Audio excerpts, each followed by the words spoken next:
¿Cómo va todo? Bien.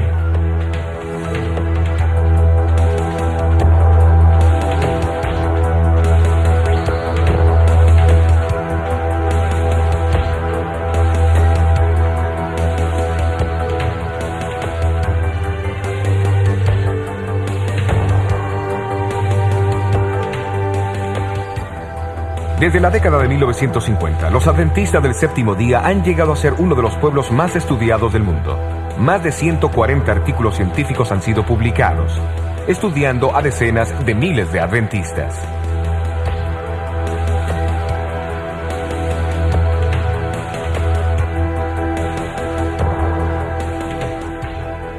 ¿A cuánto está? 12 sobre 10. Mejor posible. Muy bien.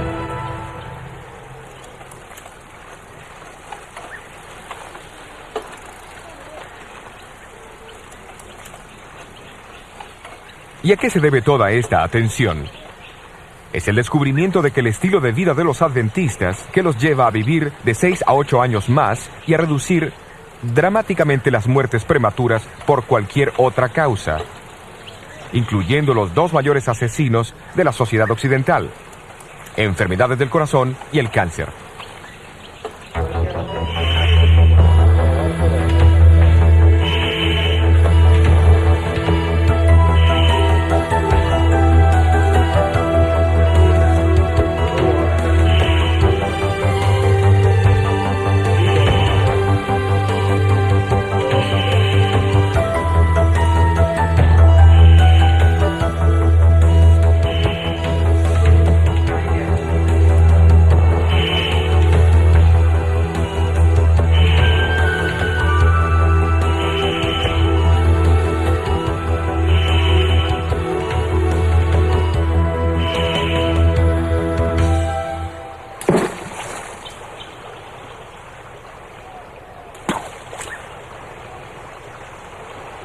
¿Cuál es la forma mágica? La ciencia moderna ha establecido claramente que existe un estilo de vida que promueve la salud y reduce dramáticamente el riesgo de enfermedades. Incluye una dieta variada de frutas, granos enteros, nueces y vegetales, y evitar la carne y productos que contengan grasa animal.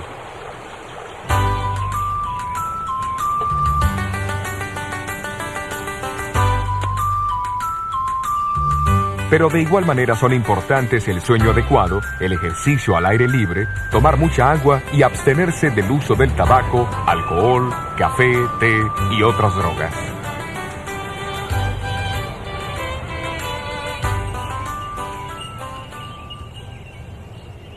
Pero ¿cómo pudo ser que un grupo tan pequeño y relativamente desconocido llegase a adoptar principios tan avanzados más de 120 años atrás? Después de todo, hasta la mitad del siglo XIX, nadie entendía la causa de la enfermedad.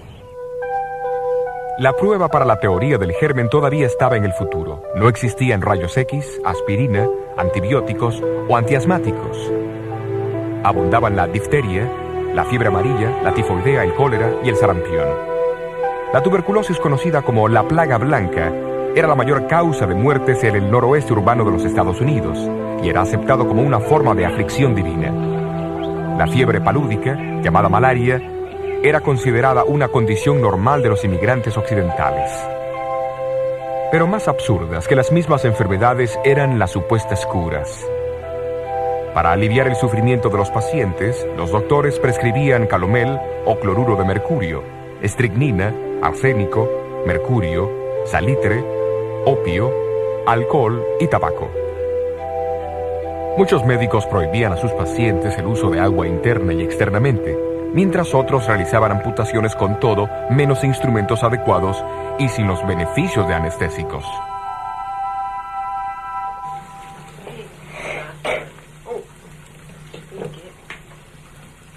El aire nocturno era considerado peligroso. Cerraban herméticamente las ventanas y las puertas por miedo a engriparse.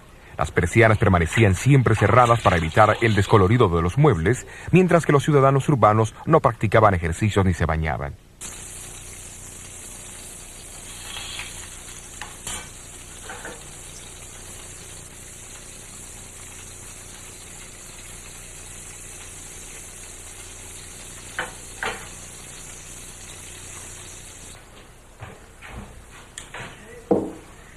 La dieta pesada típica de cada día se basaba en carnes llenas de grasa y muy condimentadas, y de mucho té y café. La mayoría comía en grandes cantidades a cualquier hora del día o de la noche.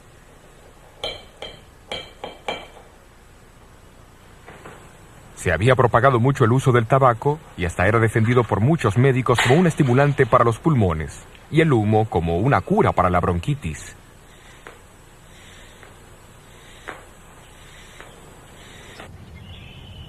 Casi nadie veía la relación entre la dieta y las enfermedades prevalecientes. El misionero pionero adventista J.N. Andrews expresó la creencia casi universal y citó sus palabras de que las enfermedades estaban, en la mayoría de los casos, fuera de nuestro control y que eran ordenadas por la mano de Dios. Digo casi nadie porque en medio de esta confusión médica, unas pocas voces llamaban por una reforma.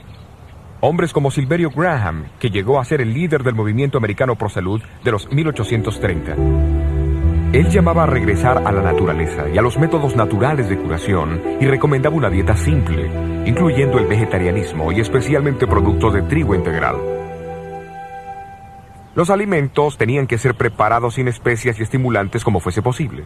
También condenó el tabaco, el té y el café, las bebidas alcohólicas y las drogas comúnmente usadas en las medicinas de aquel entonces.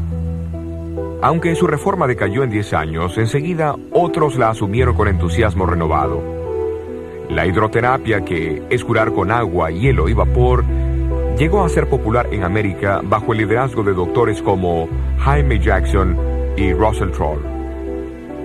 Ambos supervisaban instituciones de hidroterapia y promovían la reforma pro salud, y ambos tenían una estrecha relación con los pioneros de la nueva iglesia adventista.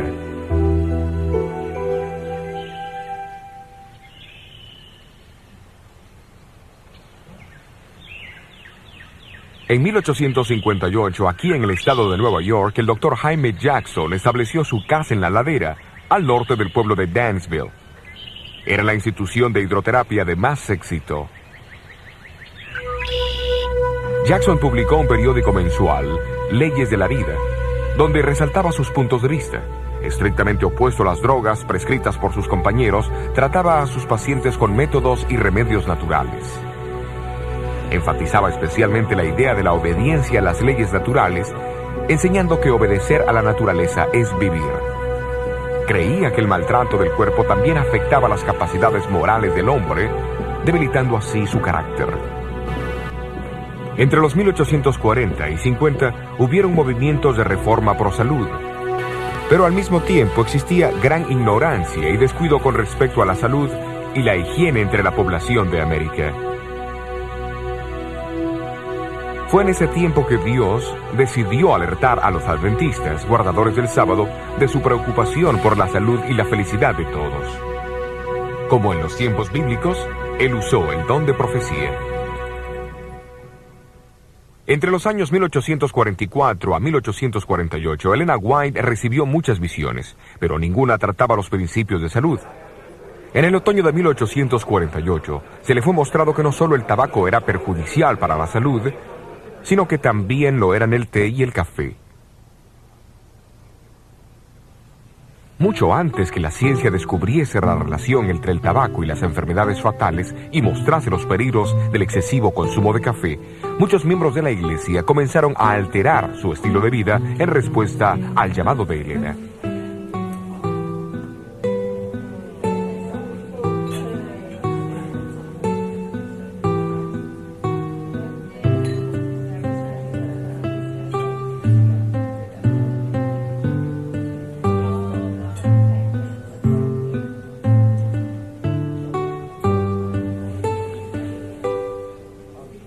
En los años siguientes a 1848, las páginas del periódico de la iglesia reportaban entusiasmadas sobre las batallas para dejar el tabaco, el té y el café. A fines de invierno de 1854, Elena White informó de otra visión que hablaba en contra de los alimentos abundantes y grasosos, tan comunes en la época. También recomendó que las personas cuidasen la salud otorgada por Dios, observando estrictamente la limpieza personal y del medio ambiente. El pueblo de Otsego está situado a una media hora de viaje en auto al este de Battle Creek. A comienzos de junio de 1863, Jaime y Elena White y un número de amigos viajaron a Otsego y vinieron a esta casa que pertenecía entonces a Aaron Hillier. Durante el culto familiar del viernes por la noche, Elena White comenzó a orar por su esposo que estaba mal de salud y deprimido por la condición de la iglesia de Battle Creek. Mientras oraba, recibió una visión que impactaría significativamente a la iglesia adventista del séptimo día y su mensaje para todo el mundo. En la visión, Elena White presenció el papel que la carne ha jugado en el descenso de la raza humana desde el tiempo de Adán. La carne de puerco fue denunciada en particular, pero todas las otras carnes también fueron censuradas. La visión también habló en contra del uso de bebidas alcohólicas, especias y postres. El tabaco fue descrito como un veneno dañino y maligno.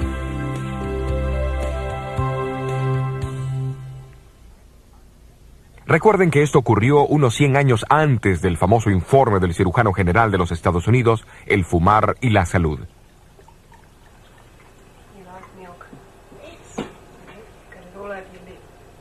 Elena dijo que el té y el café tenían efectos similares a los del tabaco, solo que en menor grado. Le fue mostrado que comer demasiado, aunque alimentos buenos, o comer entre horarios o antes de irse a dormir, es distintivamente malsano. En el tratamiento de enfermedades, vio el terrible efecto de las drogas de ese entonces, el arsénico, la estricnina, el calomel y otras. Dijo que drogas venenosas también podían causar defectos en el feto, un hecho trágicamente confirmado por estudios científicos subsecuentes.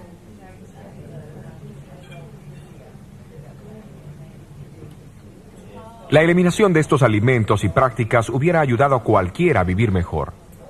Sin embargo, la visión no solamente corrigió errores, sino que también dio consejos en el lado positivo.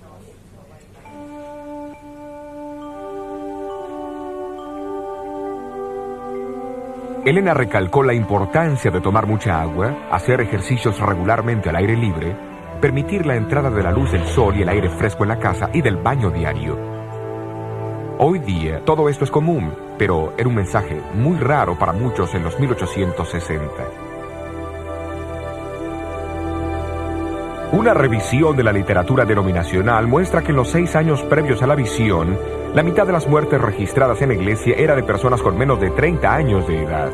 Es claro que cambios en los estilos de vida eran necesarios, hasta en la misma iglesia. Hasta donde a Elena le concernía, ella más tarde escribió: Me sorprendí de las cosas que se mostraban en la visión. Muchas de ellas estaban en contra de mis propias ideas.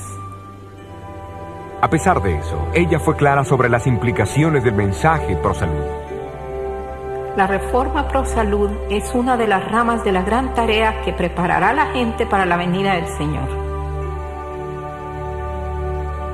Por supuesto que hay citas bíblicas que apoyan tal entendimiento de la importancia de la salud física y mental. Jesús mismo dedicó más tiempo en sanar a los enfermos que en predicar durante el tiempo que estuvo en la tierra. El apóstol Pablo explicó a los miembros de la iglesia de Corintios que el cuerpo es el templo del Espíritu Santo. También enseñó a la iglesia de Tesalonicenses que la creencia en la pronta venida de Jesús reclamaba que el cuerpo, el espíritu y el alma fuesen preservadas sin mancha hasta la venida de Cristo.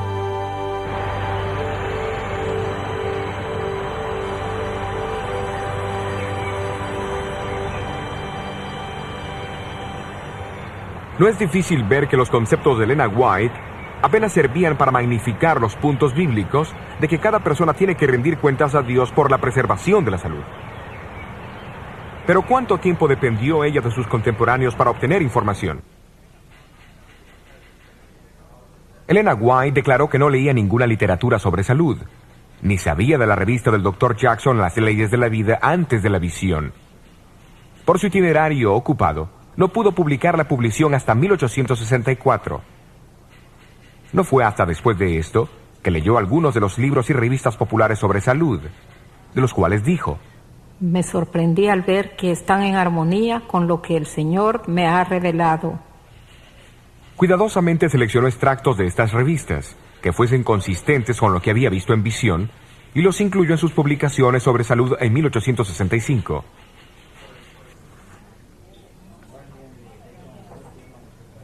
Durante los años siguientes a 1863, Elena White recibió más visiones concernientes a la salud. Es obvio que las mismas la detuvieron de promover las ideas tan difundidas por algunos escritores que más tarde fueron probados a ser falsas. El Dr. Thorpe, por ejemplo, prohibió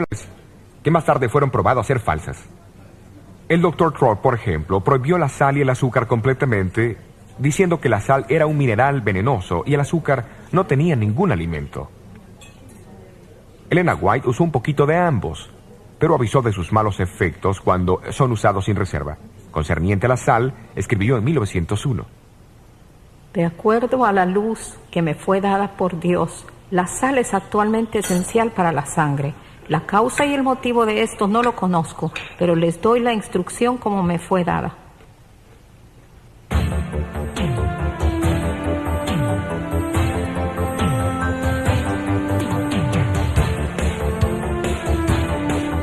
Mucho antes que los efectos del colesterol fuesen conocidos, ella escribió que el aceite de oliva era mucho más preferible que la grasa o el aceite animal.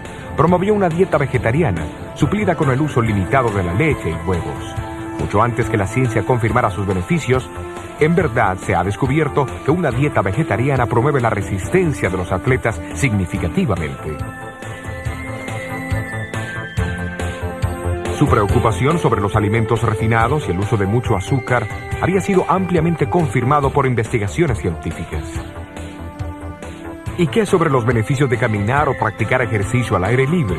Del agua, de la luz del sol, de la recreación y el descanso adecuado que ella tan firmemente defendió. ¿Quién los negaría hoy? Tengo problema para entender a la gente agresiva. Pero en los días de Elena, sus mensajes encontraron oposición. Contraria a la opinión médica de su tiempo, promovió la importancia de la función de la mente en el proceso de curación. Hoy, la ciencia psicosomática reconoce el papel vital que la mente juega al vencer la enfermedad. Así que realmente no quiere enfrentar el trabajo o los problemas que tenga. En junio de 1982, un informe fue publicado por la Academia Americana de Ciencias y por el Concilio Nacional de Investigaciones, titulado La dieta, la nutrición y el cáncer. Reconocía que una persona al operar ciertos cambios en la dieta podría reducir abundantemente el riesgo de contraer cáncer. Las reformas sugeridas incluían comer muchas frutas, granos y vegetales, y reduciendo el consumo de grasas, azúcar, sal y alcohol, dejando a un lado el pedido de Elena White para la abstinencia total de bebidas alcohólicas. Este informe no se aleja ni un poquito de lo que ella misma escribió más de un siglo antes. Pero ¿qué de su propia salud?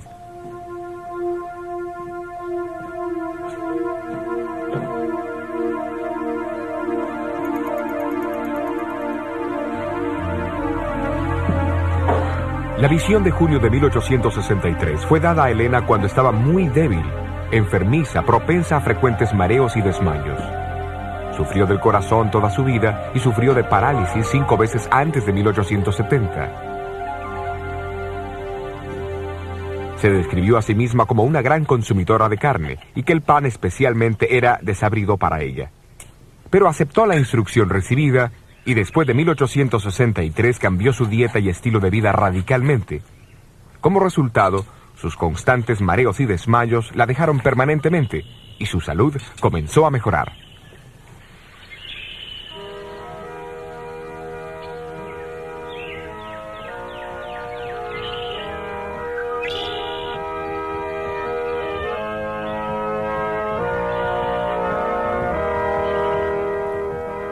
Uno o 2 años antes que Elena White falleciera a los 87 años de edad, Arturo Spalding, el historiador y cuentista, la visitó en Ellis Haven.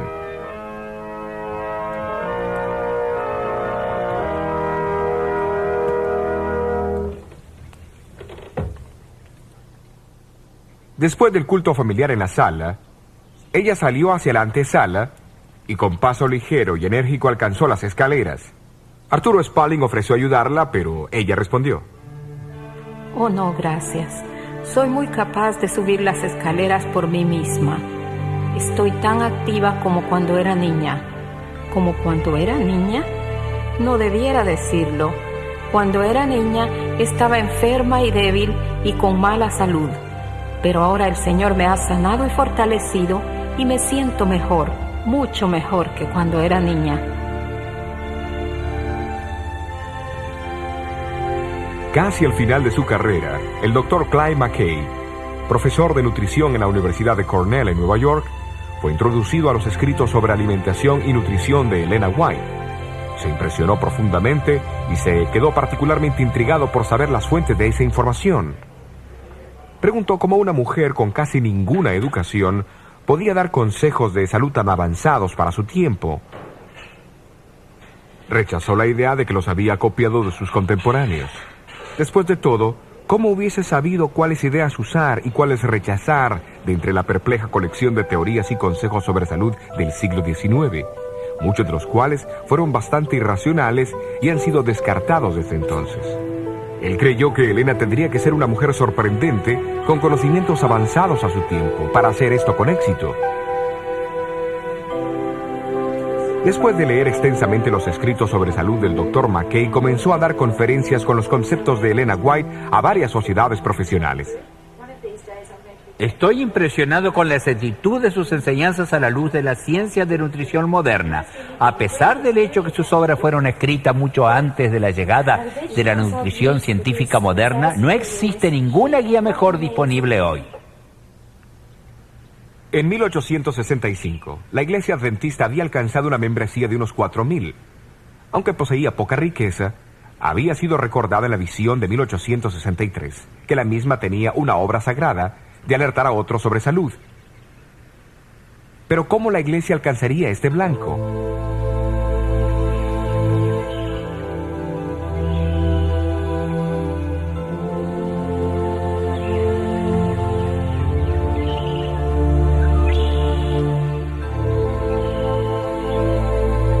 En agosto de 1865, Jaime White se rindió a las presiones y a las cargas de liderazgo de la Iglesia y sufrió un agotamiento en su salud. Su esposa lo trajo aquí a la casa de la ladera, en Dansville, para ver al Dr. Jackson, donde fue tratado por unos 3 meses. Los White tuvieron una oportunidad de observar los principios de la reforma pro salud en práctica y encontraron mucho que alabar.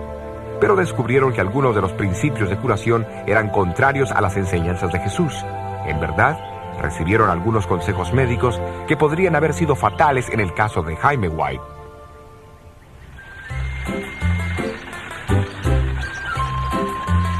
En diciembre, Elena decidió retirar a su esposo de la institución de Dansville y viajaron a Rochester, en el oeste del estado de Nueva York. Muchas oraciones fueron elevadas allí por la salud de Jaime White, y en la Navidad de 1865, Dios respondió al darles un extraordinario regalo de Navidad. Elena White recibió una visión, donde le fue mostrado que la Iglesia debería comenzar con su propia institución de salud, para aquellos que deseaban aprender cómo cuidarse para prevenir enfermedades.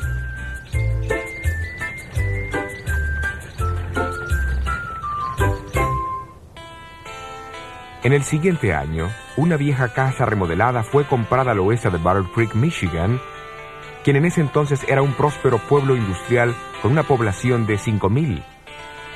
Conocido como el Instituto Occidental de la Reforma Pro Salud, abrió sus puertas en septiembre de 1866 como el primer centro médico adventista del séptimo día del mundo. Circulares anunciando la institución declararon que ningún tipo de droga sería administrado.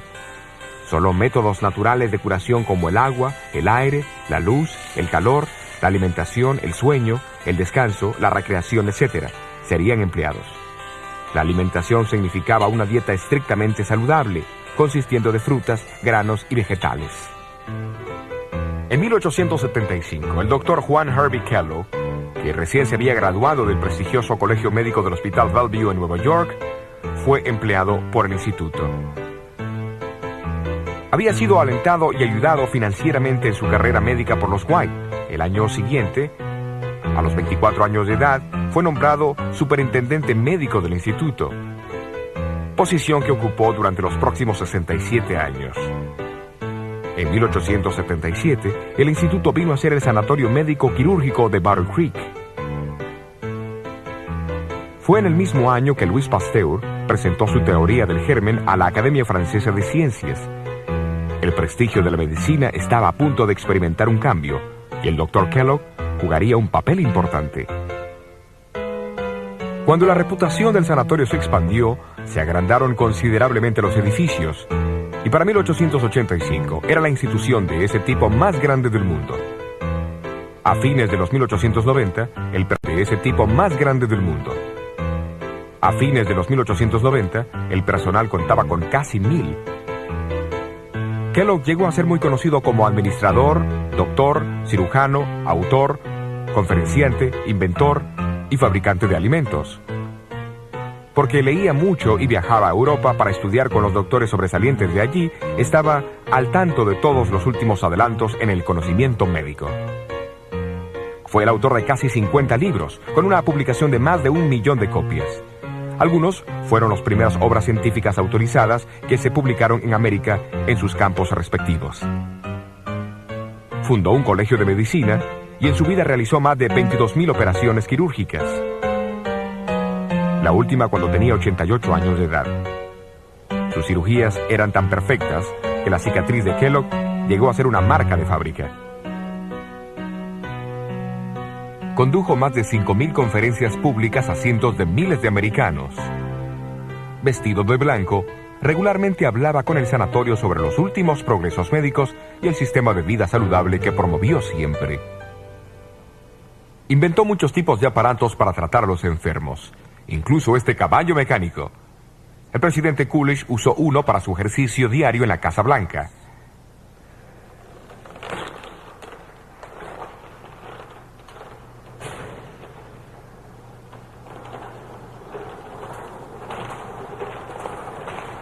Algunos de sus inventos todavía están en uso alrededor del mundo hoy día.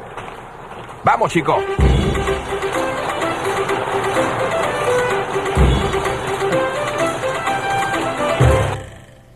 Kellogg también produjo variedades de alimentos de salud, incluso los copos de maíz que cambiaron el hábito de desayunar de millones.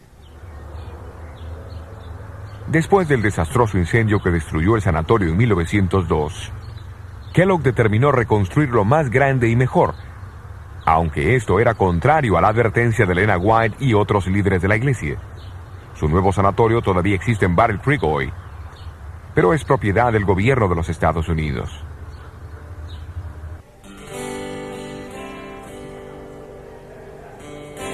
Su pórtico y entrada impresionantes acogieron a muchos que vinieron a Kellogg para tratarse y aprender sus consejos sobre salud.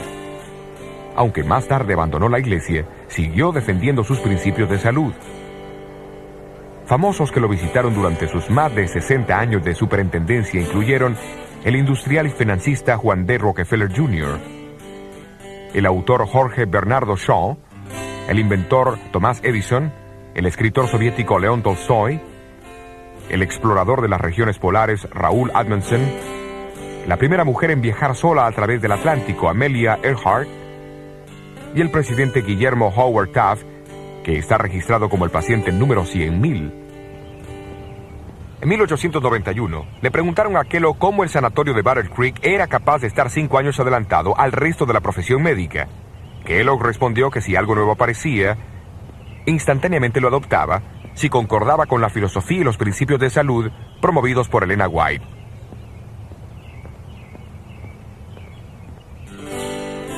En 1901, se informó que 27 sanatorios adventistas y 31 salas de tratamiento estaban en funcionamiento no solo en los Estados Unidos, pero también en Suiza, Dinamarca, Inglaterra, Alemania, África del Sur, India, México, Australia, Nueva Zelanda y en las islas del Pacífico. Elena White vivió en Australia desde 1891 a 1900. Durante su estadía fomentó el establecimiento de salas de tratamiento que fueron operadas inicialmente en Ashfield, en los suburbios de Sydney, por 2 enfermeras que se habían entrenado en Battle Creek. Más tarde, el lugar se cambió para Summerhill, donde llegó a ser un sanatorio médico y quirúrgico. En 1899, Elena White pidió la construcción de un sanatorio apartado del centro de Sydney, donde se presentarían los valores espirituales y los sanos principios de la curación mental y física. Más tarde ese año, Elena estaba en el grupo que viajó desde la estación de Thornley, un suburbio del norte, por las vías alrededor de la Roca Cabeza de Perro, para inspeccionar una propiedad de 75 acres, que era la mejor tierra en el área de Sydney. En los próximos años, un sanatorio de 100 camas fue construido. Fue oficialmente inaugurado el 1 de enero de 1903. Siendo reemplazado en 1973 por este moderno edificio de 304 camas, el Hospital Adventista de Seymour está cometido a los principios de excelencia clínica unidos por un ministerio de curación cristiano.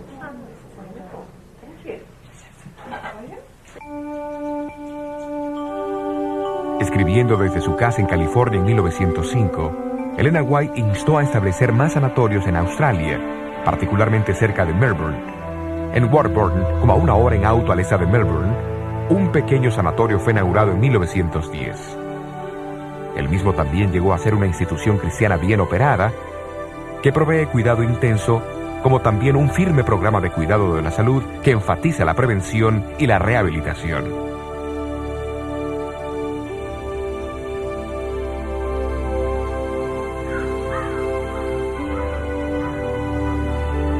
Fue en el sur de California donde Elena White iría a influir notablemente en el desenvolvimiento del Ministerio de Curación Cristiano de la Iglesia.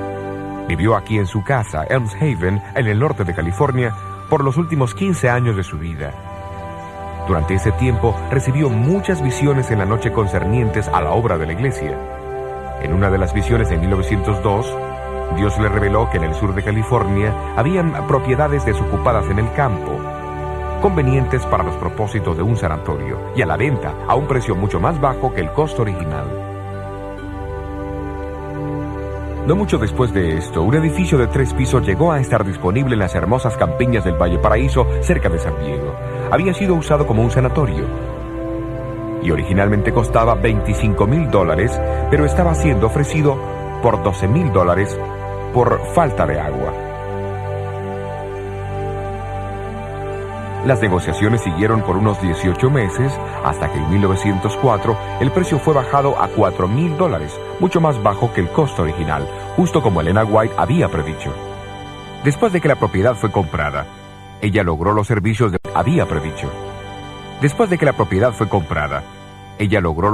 de un perforador de pozos adventista, Salem Hamilton. Señor Hamilton. Señora, hemos llegado a 98 pies. ¿Se da cuenta que esos son 10 pisos para abajo? Y no hemos encontrado nada más que tierra seca y arena. ¿Está segura que el Señor quiere que usted compre este lugar? Sí, estoy segura. 3 veces me ha sido mostrado en visión que debíamos asegurar esta propiedad. Bien, creo que eso es suficiente para mí. El Señor no nos daría un elefante sin proporcionarnos agua para que Él la tomara. ¿No lo cree, señora?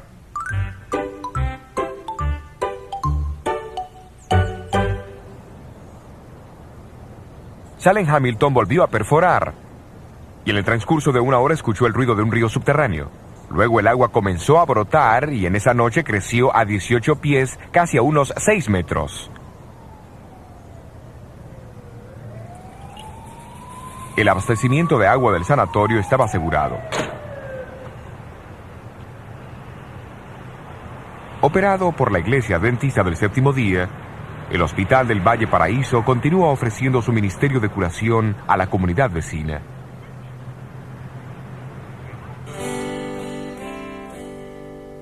En abril de 1904, Elena White instó a que un sanatorio debía ser asegurado y operado cerca de Los Ángeles en algún distrito rural. En Glendale, un suburbio de Los Ángeles, un edificio de 3 pisos sobre 5 acres de tierra, representando una inversión inicial de $50,000, fue ofrecida a la iglesia por $26,000. En 1904, fue comprada por $12,000, mucho más bajo que el precio original. Después de la compra, Elena White desafió a las gerentes con estas palabras: La curación espiritual y la física debe ser dada a los que vienen para curarse. Palabras que todavía motivan la operación del hospital el día de hoy.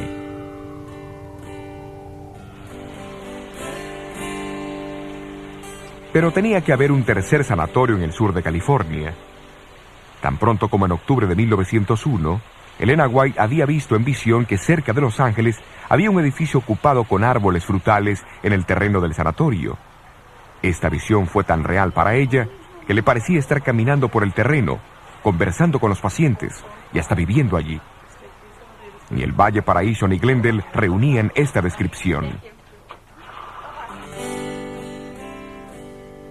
En 1904, 76 acres de propiedad a la venta fueron descubiertos cerca de Redlands. Fue llamada Loma Linda e incluía enormes jardines y huertos, hermosos parques, muchos árboles de sombra, caminos para carretas y veredas de cemento. Entre los edificios de la cumbre de la Loma Linda había un hotel de 4 pisos con 64 cuartos, iluminado con electricidad, con calefacción a vapor y con abundancia de agua fresca. El costo original era de $150,000. El precio de la compra final fue $38,900, mucho más bajo que el precio original. El 12 de julio de 1905, Elena White llegó a Loma Linda por primera vez. Mientras iba viendo los edificios y el terreno, repetidamente dijo que reconocía todo como el lugar que había visto en visión 4 años antes. La garantía de este sanatorio, completamente equipado y amueblado, es una de las más hermosas providencias que el Señor nos ha brindado. Loma Linda llegará a ser un importante centro educativo. Una escuela será establecida aquí para entrenar evangelistas en la verdadera medicina. Tendrá que ser de la más alta categoría.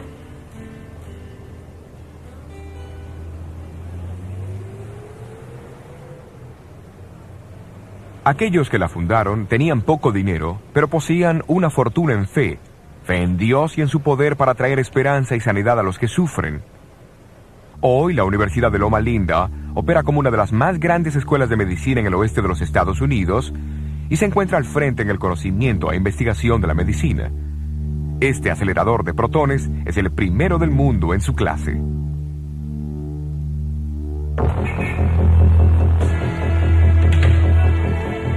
Junto con los cientos de otras instituciones adventistas del séptimo día del cuidado de la salud alrededor del mundo, el blanco del Centro Médico de Loma Linda no es solamente hacer que hombres y mujeres estén bien físicamente, sino que a través de un ministerio de compasión y servicio cristiano, también traerles sanidad espiritual y a una unidad con Dios para prepararlos para el pronto regreso de Cristo. Tal blanco refleja el propósito predominante del programa adventista para el cuidado de la salud, como le fue revelado a la Iglesia a través del don profético otorgado a Elena White. Ese propósito envuelve mucho más que adoptar una dieta vegetariana o decidir parar de fumar o de tomar alcohol. Abarca no solo la cura de enfermedades, pero también su prevención. Su ejemplo y motivación vinieron del infinito amor de Jesús, del divino buen samaritano, que vino a un mundo de enfermedad, dolor y muerte, para traer sanidad física, mental y espiritual. Hoy, Él nos pide que sigamos sus pisadas.